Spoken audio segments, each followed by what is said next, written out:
Bismillahirrahmanirrahim. Assalamualaikum warahmatullahi wabarakatuh. Sahabat-sahabat semua, ada beberapa kejadian seorang yang memang disiplin dalam menggunakan protokol kesehatan ternyata terpapar juga.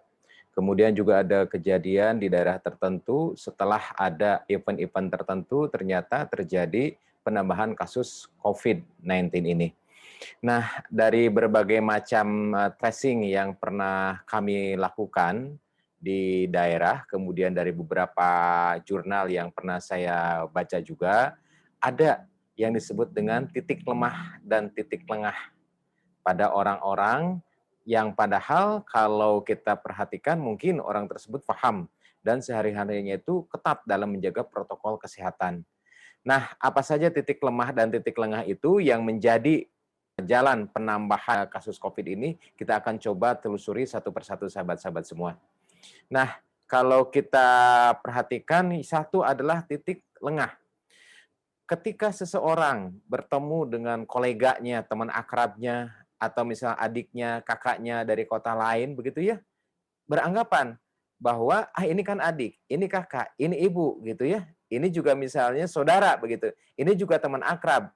Sehingga yang dilakukan apa? Ngobrol dekat, kemudian juga tanpa menggunakan masker, bahkan makan bareng di sana. Sahabat-sahabat semua, yang saudara itu, yang teman itu adalah orangnya. Virus tidak mengenal saudara, tidak mengenal orangnya. Sehingga ini kejadian yang sering berulang hingga terjadi paparan. Yang kedua adalah masalah kejenuhan. Ketika seseorang berdiam diri di rumah secara berbulan-bulan begitu ya, ada keinginan untuk hidup bebas. Nah, ketika terjadi kejenuhan tanpa mengindahkan protokol kesehatan, ini juga sama menjadi titik lengah yang menjadi ajang penularan virus. Nah, ada fenomena yang memang unik. Ini kan cuma sebentar begitu ya, dipoto begitu, dipoto lepas masker, kemudian juga setelah itu ternyata bukan hanya pas dipoto, ketika persiapan dipoto, apakah itu diam? Enggak, rata-rata berbicara dan ngobrol dan sebagainya. Apakah itu berjauhan? Enggak juga, rata-rata berdekatan. Nah, dari beberapa pengalaman ketika beberapa event mengadakan foto-foto bareng, ini juga menjadi titik lengah yang menjadi sumber penularan. Nah, hal yang terbesar adalah makan bareng. Sahabat-sahabat semua, ketika makan bareng ada dua hal yang di sini yang jadi perhatian. Yang pertama sudah pasti masker dibuka. Yang kedua adalah ketika makan bareng rata-rata itu tidak diam tapi ngobrol. Ini juga menjadi titik lengah, apalagi ketika makan bareng umumnya jaraknya berdekatan. Terbukti beberapa kasus termasuk beberapa pejabat terpapar karena acara prosesi makan bareng. Demikian juga titik lengah yang kelima yaitu kongkow, ngobrol-ngobrol begitu ya karena kejenuhan. Ini juga sama menjadi titik lengah yang menjadi sumber penularan dan penyebaran. Yang keenam adalah event.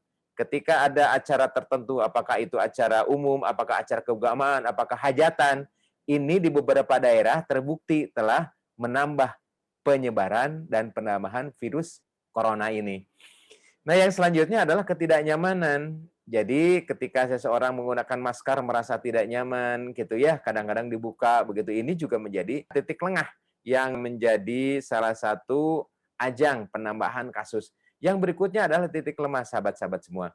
Ketika masuk supermarket, kemudian memilih-milih barang, memang tertib, begitu ya. Tetapi ketika ngantri di kasir, rata-rata kesabarannya rata-rata hilang, dan ini juga menjadi titik lemah. Ketika seseorang misalnya masuk masjid, alhamdulillah lancar, tapi ketika dia nyari sendal, rata-rata terjadi pengumpulan massa di sana. Bottleneck. Ini menjadi titik lemah. Kemudian juga karena keterpaksaan, karena sudah maaf tabungan mungkin menipis, karena mungkin kebutuhan, ketika dia keluar tanpa mengindahkan protokol kesehatan, ini juga menjadi titik lemah yang menjadi sumber penularan. Yang ketiga adalah masalah pelanggaran protokol kesehatan. Contoh, misalnya penggunaan masker yang berhari-hari tidak dicuci, kemudian juga menggunakan masker, kemudian masih kadang-kadang ada celah di antara masker dan wajah. Ini juga menjadi titik lemah. Titik lemah berikutnya adalah yang keempat adalah masalah kebersamaan. Ketika seseorang misalnya mengendarai kendaraan begitu, kemudian ketika dia bepergian dengan rombongan, apakah menggunakan kendaraan umum atau menggunakan bis, atau ketika seseorang misalnya naik, kebetulan ada lift, dan di lip itu ternyata bergerombol banyakan, ini juga menjadi titik lemah berikutnya. Nah, titik lemah berikutnya yang kelima adalah masalah ilmu yang kurang update, begitu. Sehingga ilmu yang kurang update ini menjadi titik lemah yang menjadikan seseorang itu salah dalam bertindak.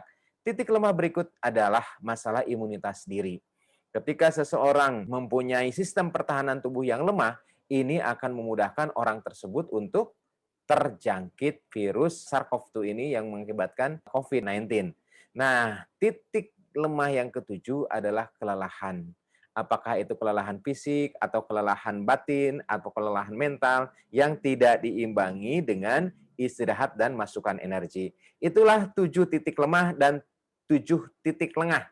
Semoga dengan mengetahui 7 titik itu, kita bisa lebih waspada untuk menghindari serangan COVID atau terjangkitnya COVID-19 ini. Assalamualaikum warahmatullahi wabarakatuh.